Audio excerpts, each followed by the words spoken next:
I left you hanging out in Thessalonica, it seems to me, the last time. And if you want to know where you are, right on the back of this is a much better edition of the map than I originally distributed. Is that okay? Yeah, it's a little fuzzy for some reason. Let's see what we got here. We're going to get a better sound system in here. Okay. Okay. That's better. Okay? Good. Now, if you look on your maps, you'll see where Macedonia is. At about this time, Paul's time, Macedonia and Achaia came to be known to the Romans as Thessaly, which may not surprise you because that's the name of our town that we are hanging out in, Thessalonica. If you will see, if you will go right up the Aegean Sea, you will see where Thessalonica is. And it's not very far from Philippi, which is a Roman colony, and Paul got thrown out of Philippi and ends up in Thessalonica. I wish we had the time to read 1 Thessalonians together, but of course we don't. Which I have tried to put together for you in an outline on the back of your map. And so we've done our geography, and our geography is important for establishing the context of this letter. Important because it's a world that Paul grew up in, not in Greece itself, but far to the east, if we can believe Acts, in a city called Tarsus, which is an important point because Tarsus was the headquarters of a very important Roman philosophical movement called the Stoics. The reason geography is important is that that's where cultures live, and Paul lives in that kind of a culture. He grew up in that Stoic world, and if you find him saying things like a Stoic would say, you oughtn't to be surprised. They were deeply concerned for the people that would listen to them. They were deeply concerned for them to settle for the prospect that they have a nature and that they live in that nature, but they shouldn't live for that nature, because within them, they might have used the word flesh for nature, as Paul does. Within that flesh, there was a wonderful divine spark, and that was your real self. And for the Stoics, your role in life was to live in such a way that you discover your true self. And they had rather strict rules for the way in which you ought to live. So when you call somebody a Stoic, you're really telling them that they live apart from the impulses of nature, so that in the course of time, underneath those influences, they'll discover who they really are.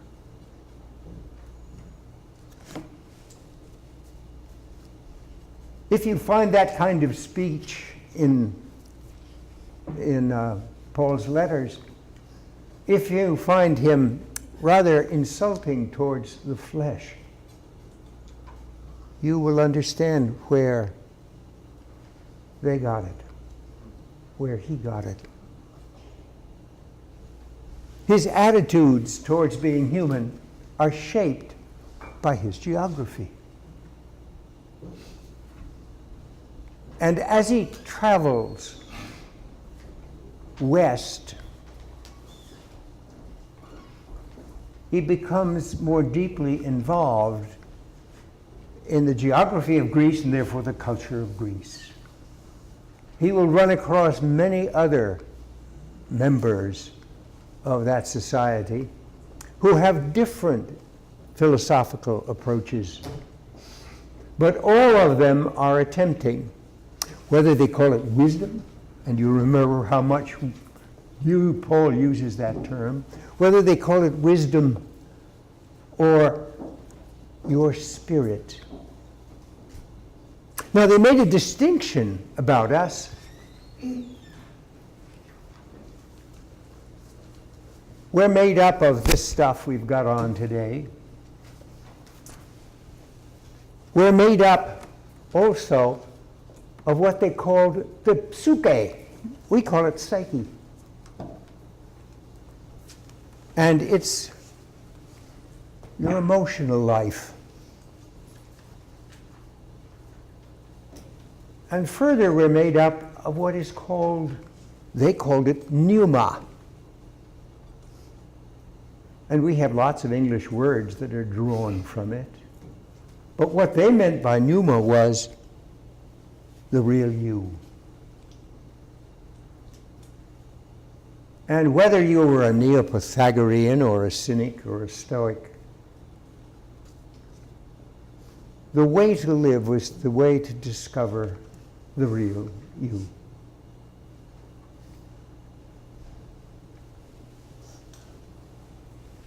And so Paul's geography. There is Thessalonica. He can't stay there very long because he makes enemies. He makes enemies among the Jews, the Jewish congregations there, because I don't know if you are aware of a group of Gentiles called God-fearers. They're Gentiles that are interested in Judaism. They may even attend the synagogue. Some of them actually are converted to Judaism, the Judaism of their locale. But in any case, they're God-fearers because they understand there's one God, and it's the God of the Jews, for whom they have a strange name, Yahweh. The Greek translators of the Hebrew Bible had a terrible time figuring out how to translate Yahweh. They settled for the term the being. And to the Greeks, that meant the all.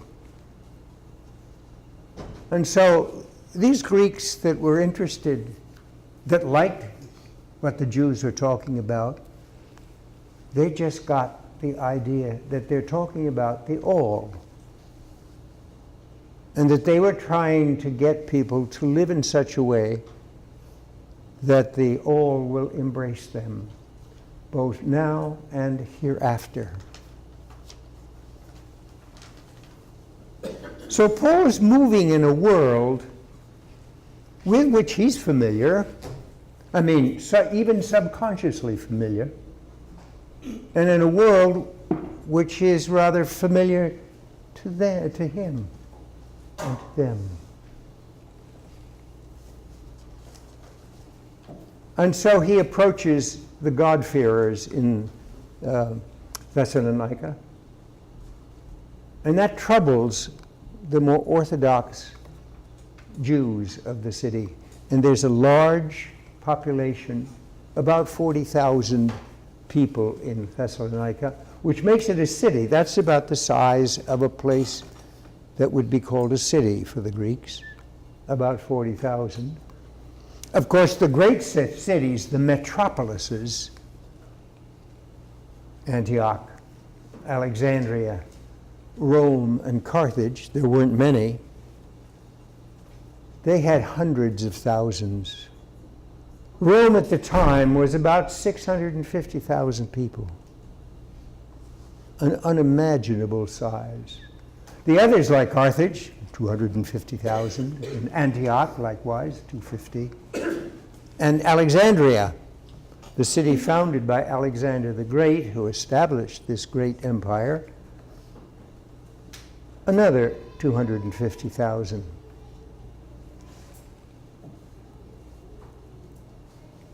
In any case, Thessalonica was a prosperous, busy, and populated city, mostly Roman citizens.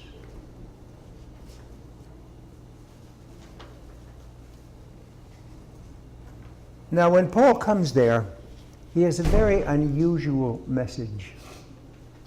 And that's what shows up in the first letter to the Thessalonians. Let me read a section for you. This is chapter 5 in 1 Thessalonians. The translation I'm using is the New Revised Standard, which is the most used of the translations available now. And every decade or so they revise it again. So what they're going to call the next one, I do not know, but I probably won't be around anyway. In any case, now concerning the times and the seasons, brothers and sisters, the New Revised Translation often wants to make things acceptable to modern ears. When Paul writes this letter, he doesn't say brothers and sisters, he simply says brothers. But this is the New Revised. You do not need to have anything written to you, for you yourselves know very well that the day of the Lord will come like a thief in the night. And when they say there is peace and security, then sudden destruction will come upon them, as labor pains come upon a pregnant woman, and there will be no escape. But you, beloved, are not in darkness, for that day to surprise you like a thief. You'll find some translations like a thief in the night. I guess they didn't like night, so they left it out. For you are all children of light and children of the day. We are not of the night or of darkness. So then let us not fall asleep as others do, but let us keep awake and sober. You can hear a young Stoic behind those words. For those who sleep, sleep at night, and those who are drunk at night. But since we belong to the day, let us be sober and put on the breastplate of faith and love. And for a helmet, let us put on the hope of salvation. For God has destined us not for wrath, but for obtaining salvation through our Lord Jesus Christ, who died for us, so that whether we are awake or asleep, we may live with him. Therefore, encourage one another and build up each other, as indeed you are doing. Underneath that brief passage is Paul's message wherever he goes. We live in the last times. Those last times were inaugurated by the coming, the death, and the resurrection of Jesus of Nazareth. The last day is already here. When we come to Corinth in a few minutes, we will understand even further more of what he thinks about the last day and all of the things that are going to attend it. Thunder and lightning and terrible storms, all sorts of incredible natural events. those are emphasized even today, and they're called the rapture. You may have heard that term. It occasionally arises among us. It's the second coming. The Greeks, at least Greeks like Paul, had a term for it. It was called the parousia, the appearing. And Paul's Thessalonians bought Paul's message because they were convinced that they at least were living in these last days and they were about to end. In fact, one of the significant problems in the whole letter of Paul, first letter of Paul to the Thessalonians, is the fact that some were so expectant for the rapture, they quit working. And they expected the rest of the community to take care of their needs. Paul spends the back end of this letter trying to get those people back to work, not to depend on the community that had so many other obligations. So we might put it this way: Paul's simple problem with the Thessalonians is twofold.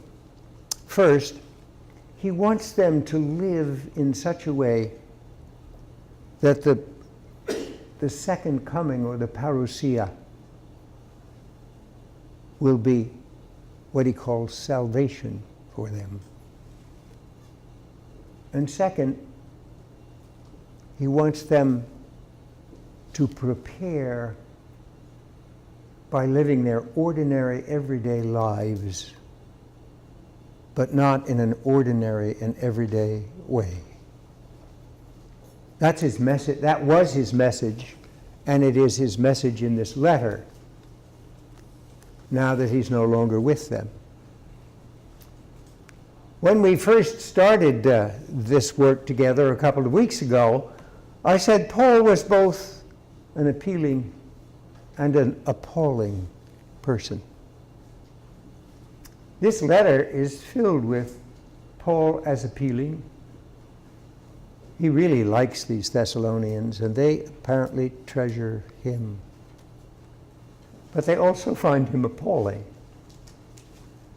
because he tries to tell them what it's all about and what they have to do about it. And for some of them, that will be appalling.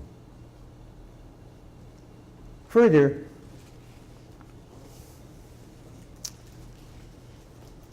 I guess we'd have to say that of all the early Christian figures, that Paul is the most predominant, that is the most dominating. I'm sure you realize that almost half of that work called the Acts of the Apostles is devoted to Paul. You may remember in one of the chapters, 9 to be precise, the author of Acts tells you about Paul riding off to Damascus. And he has this eye-opening experience that knocks him off his horse and blinds him. And he's taken to a Christian in Damascus.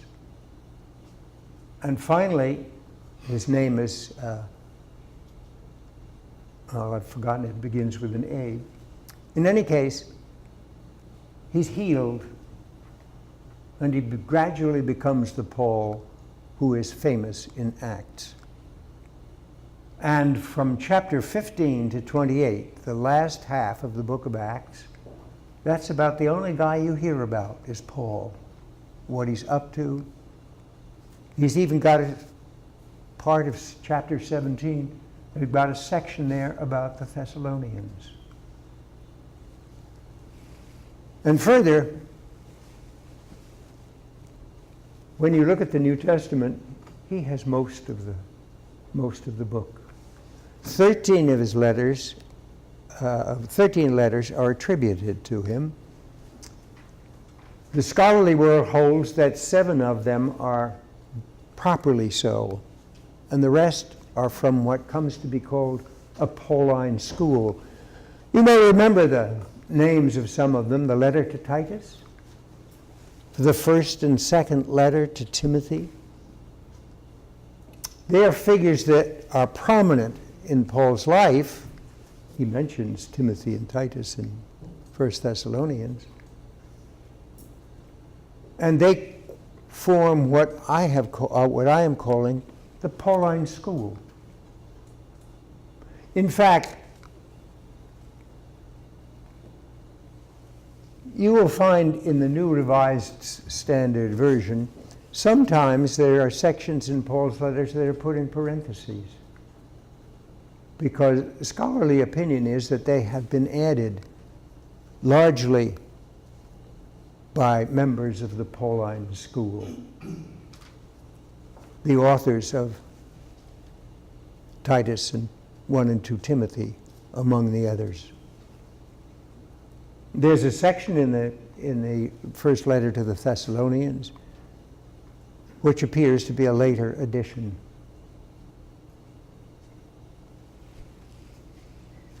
We haven't time to go through all of the ups and downs of Paul in Thessalonica. He ran into trouble with the Jews because he was attracting so many God-fearers. And he ran into trouble with the authorities in Thessalonica because he had this group that were devoted to what we've come to call the rapture. They were troublemakers.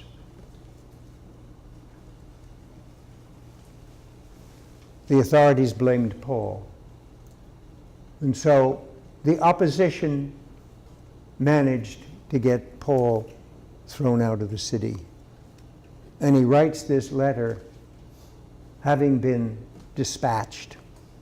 And on his way, I think, south, he will eventually end up in Athens.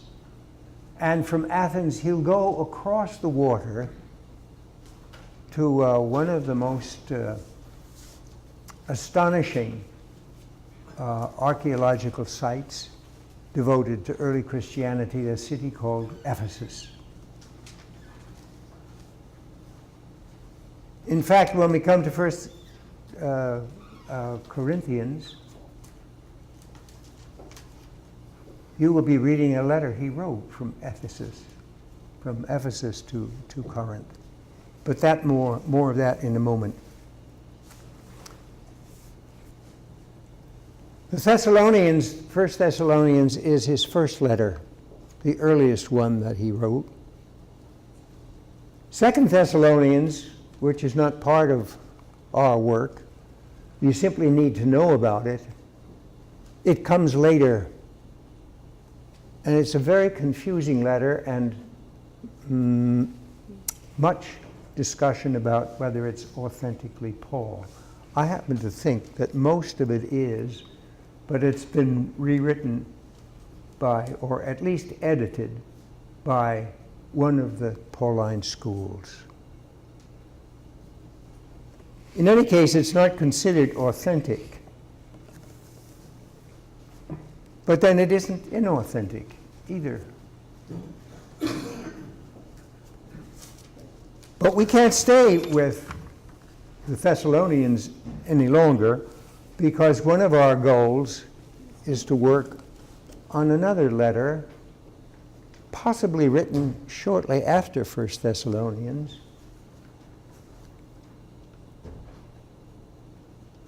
I'm going to call it the first letter to the Corinthians, but I'm wrong to do so. And the reason I'm wrong to do so, if you turned to 1 Corinthians and we're reading along in the 5th chapter, you'd be going happily along. Paul is saying, your boasting is not a good thing. Do you not know that a little yeast leavens the whole batch of dough? Clean out the old yeast so that you may be a new batch of dough.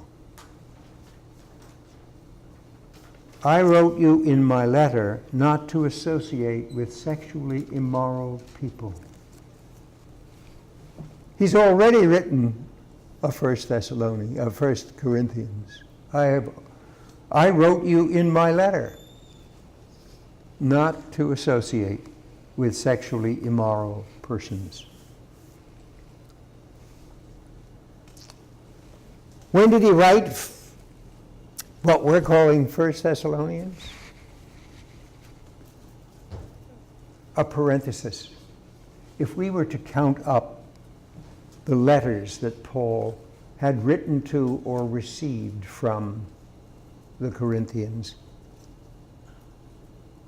we are liable to come to the number 9. And 1 Thessalonians is really 2 Thessalonians. And 2 Thessalonians is about a mixture of 4 of 5 letters. That's not true of what the canon designates 1 Thessalonians. It was written somewhere between 49 and 52. If Paul wrote 1 Thessalonians in about 50, which is the general, reflects general thinking, 1 Thessalonians was written fairly shortly after that. In fact, I suspect that having been thrown out of Thessalonica, if you look on your map, he went due south. Acts tells us he went to a place called Berea. You see Thessalonica, and then you see Apollonia, and then you see Berea, okay? See there in Macedonia? Okay, now go due south. Oh, about a 2 days journey. I'm thinking 40 miles. A 2 days journey, 40 miles? Well, if you were well off, you could ride a horse. Probably owned one, or maybe several. If you were poor, your mode of travel was on foot. And the best you could do was about 20 miles a day. From the Acts account of Paul, he did most of his work on foot. I don't think you could do 20 miles a day in Thessaly, in that part of Greece, because it's terribly mountainous. In any case, your normal travel would be by foot. If you were, an artisan, Paul was an artisan. You may know him as a tent maker. I suggest to you that he really is a leather worker. Now, anything that you wanted to keep you warm, including temporary housing, was going to be made out of leather. So, as I will tell you, when he comes to Corinth, a lot of his work was to make tents. Why tents? Because Corinth was a center for the Olympian Games. Every 3 years they had them. And of course, it's already a big, prosperous city. Probably 100,000. And they have all these visitors. Where the hell are they going to put them? They may want to send them down where it's warmer. They put them in tents. And there are lots of fields around it where they could erect the tents and come to the games and live in my tent. So Paul gets the name tent maker. Well, maybe he was, maybe he wasn't, but he was a leather worker. In fact, we learn that he and 2 of his friends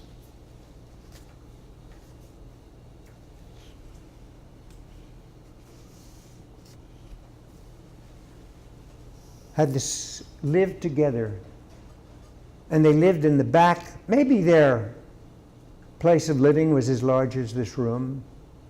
Maybe not. It's hard to tell. There's enough archaeological work done in Corinth for you to figure out what it was like. It would be a room at least shaped like this. In the back there would be a wall where Paul and his friends lived. In the front is where they did their leather work. And that would have been right in the center of the city. In any case, there's Corinth. Now very close to, well, not very close, 15 miles to the east, due east. If you look on your map, you will see in kind of a slanted form a place called Cenchreae. Cenchreae. See it there? It happens to be a port. It's really the port of Corinth. And one of the reasons why Corinth was such a prosperous and busy city is that all sorts of ships would come bringing merchandise. Now, you'd say, well, why didn't they go down and around Greece and up to Italy and to Rome? The reason was really quite simple. First, in anything but the summer, shipping was very dangerous in those waters. Doubly so because there's a great deal of mountain there, and there's a great deal of, what should we call it, rocky bottom. The better, safer thing was to sail into Cenchreae and ship things across the isthmus. Do you see? There's some water there, and between Corinth and Cenchreae is about 15 miles. The Emperor Nero, realizing the value of that isthmus, started to have a canal dug from the port right across the isthmus so that you could ship your goods rather than transfer them to some kind of mule. You could transport them right over so that you had direct access to the Adriatic Sea. You'd come right out. You see Achaia there. The ships would come right out there, go up there, and put in at a port in Italy that would give you direct access to Rome. And of course that was terribly important because Rome, being a huge city, had a great deal of need for all sorts of merchandise. And there were enough people there to afford very expensive merchandise.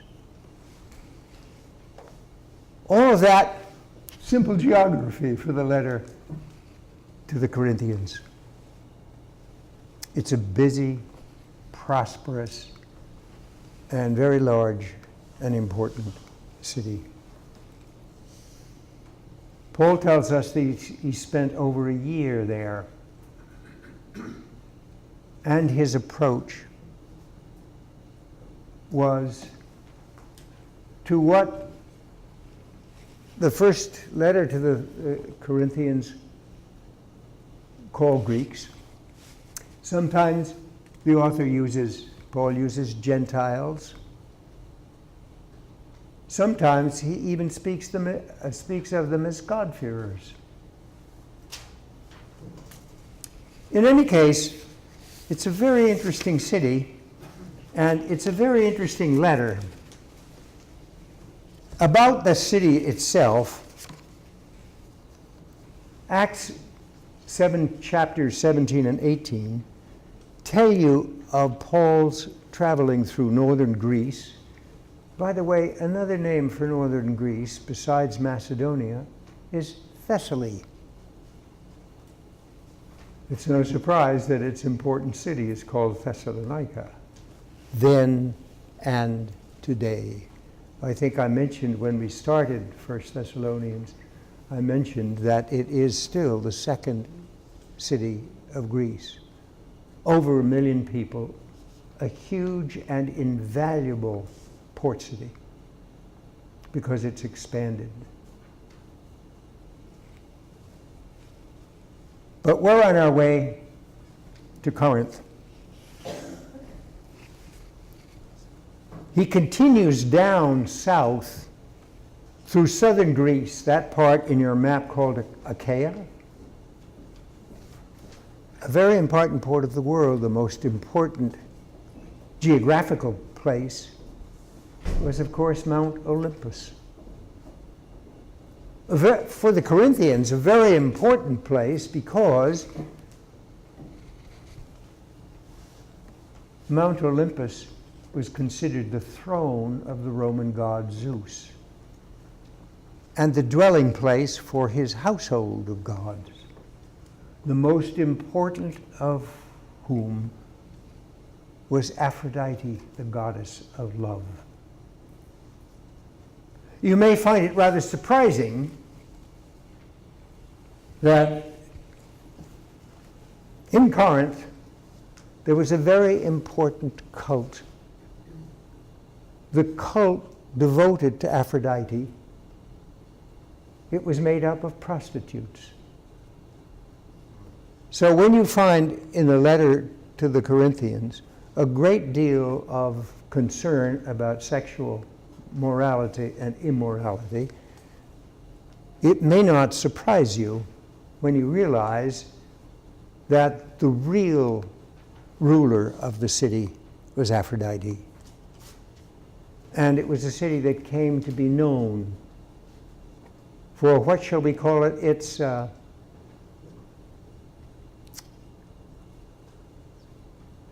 infidelities.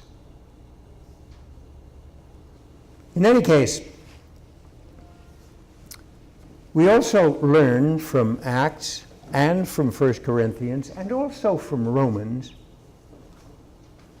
we learn the names of a number of Corinthian church leaders. Priscilla and Aquila, they were Paul's closest friends, and they're the couple he lived with in Corinth in their tent-making outfit. They were thrown out of the city of Rome not too many years before that, not maybe even a year before that. They were thrown out of the city of Rome by the Emperor Claudius in the year 49 for a very interesting reason. The reason was disputes about a certain Chrestus. They were Jews.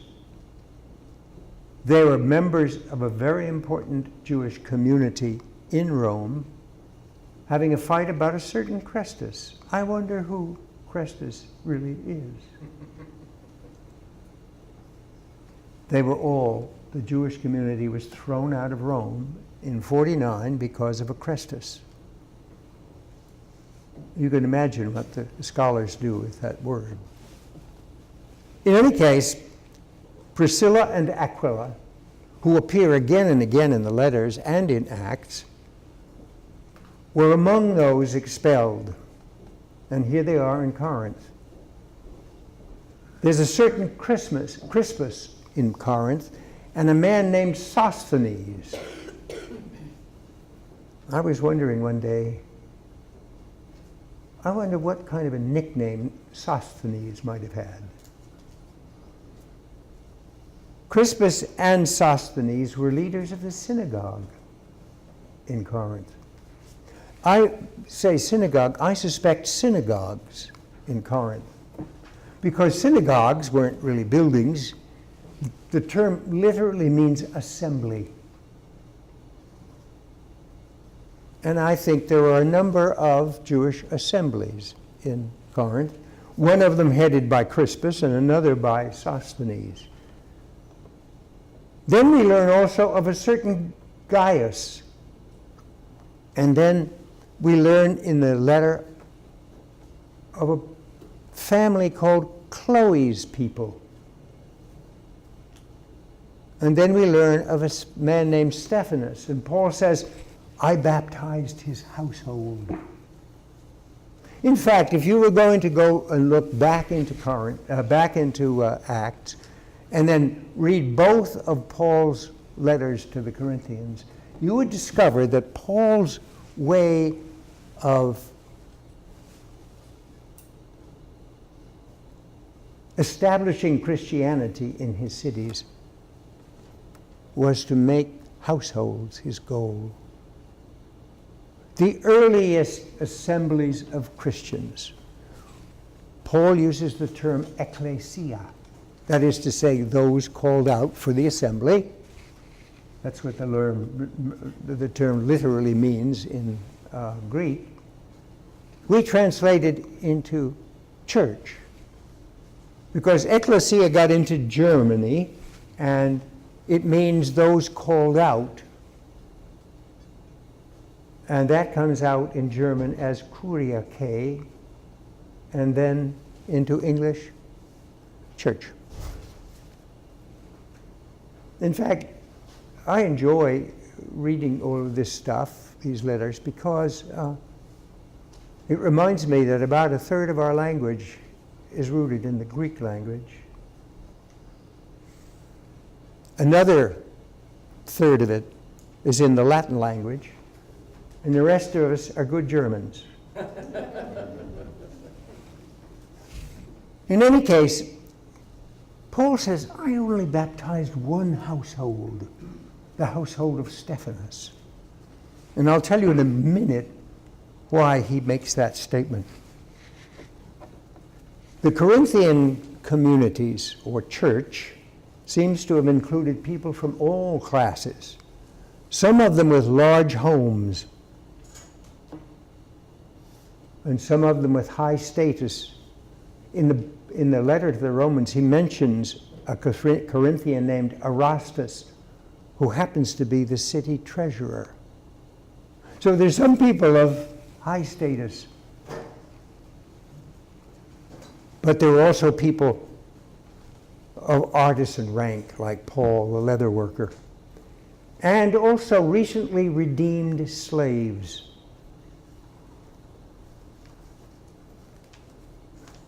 Our Christian faith has as a prominent term in it redeemed and redemption.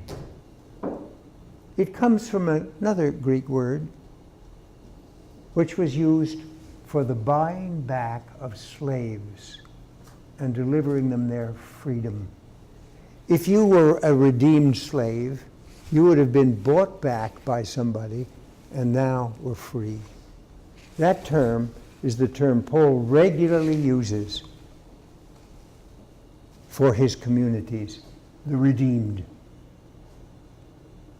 And the ultimate goal of redemption, of course, was salvation.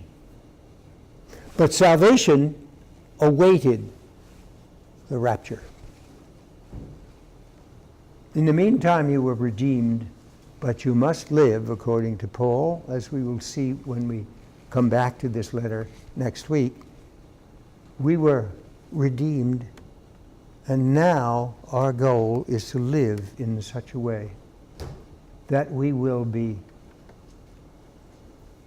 embraced by the second coming of the Lord and Savior Jesus Christ. That is to say, we will be saved. Not saved yet. There's that element. But one final comment about Paul as he comes to Corinth. His message is basically about the last day. In all of his letters, this is the driving theme. That it's already been established by the death and resurrection of Jesus, that we have been redeemed. That's not the same as saved now. We have been redeemed.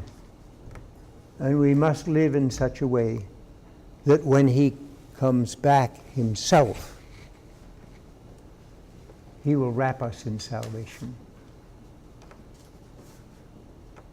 If I were asked to put in a sentence Paul's message to his audiences, that's the sentence I would tell you. It's underlying everything he has to say. And one final comment. You already know there were problems in Thessalonica, people quitting work and waiting for the appearing of Jesus.